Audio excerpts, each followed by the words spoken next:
প্রিয় ভাই ও বোন, আজ আমি এমন একটি ভিডিও নিয়ে এসেছি যেটা তোমার মন ছুঁয়ে যাবে, তোমার মনের প্রশ্নের জবাব দেবে। তুমি যেটা অনেক দিন থেকে জানতে চেয়েছিলে সেটাই ভিডিওর মাধ্যমে জানতে পারবে। ভিডিওটি শুরু করার আগে তাদের সকলের জন্য আমি দোয়া করব যারা কমেন্টে দোয়ার জন্য বলেছে।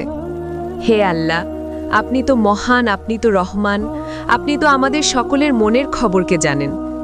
আপনি তাদের সকলের ভালোবাসাকে হালাল ও পবিত্র বানিয়ে তাদের নসিবে লিখে দেন, যাকে তারা পছন্দ করে। হে আল্লাহ, আপনি আমাদের সকলের মনের যন্ত্রণাকে দূর করে মনে প্রশান্তি দান করুন এবং নেক হেদায়েত দান করুন। আমিন। তুমি কাউকে খুব ভালোবেসেছ এবং তাকে তার জন্য দোয়াও করেছ, রাত জেগে কান্না করেছ, অনেক মানত করেছ, কিন্তু তুমি এটা বুঝতে পারোনি কি তুমি তাকে পাবে কিনা। তো চলো এই ভিডিওটি মনোযোগ দিয়ে শুনো, ইনশাআল্লাহ সমস্ত প্রশ্নের জবাব পেয়ে যাবে। তুমি যদি তোমার মনের মানুষকে চাইছো, তাহলে তুমি সব সময় দোয়ার উপর বিশ্বাস রাখো। দেখবে একদিন তোমার অসম্ভব দোয়াগুলো কবুল হয়ে যাবে ইনশাআল্লাহ। তুমি মানুষের কাছে সাহায্য না চেয়ে তুমি তোমার রবের কাছে চাও আর দোয়া করে যাও আল্লাহর কাছে। তুমি যে কখনো চিন্তা করেছো তুমি যে সেই সৌভাগ্যবানদের একজন হতে পারো যাদের দোয়া কবুল হয়েছে? তুমি কি এমন মুজিজার অপেক্ষায় আছো? এমন অনেকেই আছে তারা দোয়ার ব্যাপারে প্রশ্ন করে আর সেই মুজিজার অপেক্ষা করে। আর আল্লাহ যখন কারো ভাগ্য বদলাতে চান, কাউকে কোনো জিনিস দিতে চান, তখন তাকে কিছু নিশানি দেখান। আমাদের জীবনের প্রতিটি মুহূর্তে পরিবর্তন আসতেই থাকে। পরিস্থিতি বদলায়, মানুষের ব্যবহার বদলায়, এমনকি ভাগ্যও বদলায়, কিন্তু তুমি বুঝতে পারো না, জানতেও পারো না। কি খেয়াল মানুষের অন্তরে আছে তা আমাদের রব জানেন।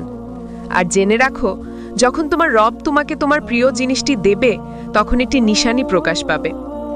তিনি কাদের জন্য রহমতের দরজা বন্ধ করে দেন আর কাদের জন্য খুলে দেন, কোরআনে সে প্রমাণ দেওয়া আছে।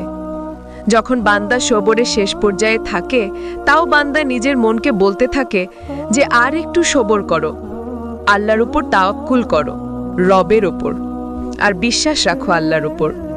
তখন সেই বান্দার জন্য রহমতের হাজারটা দরজা খুলে দেন। মনে রেখো, আমাদের ভাগ্য আমাদের জীবন বদলাতে পারে না, বরং তাওয়াক্কুল আমাদের জীবন বদলাতে পারে।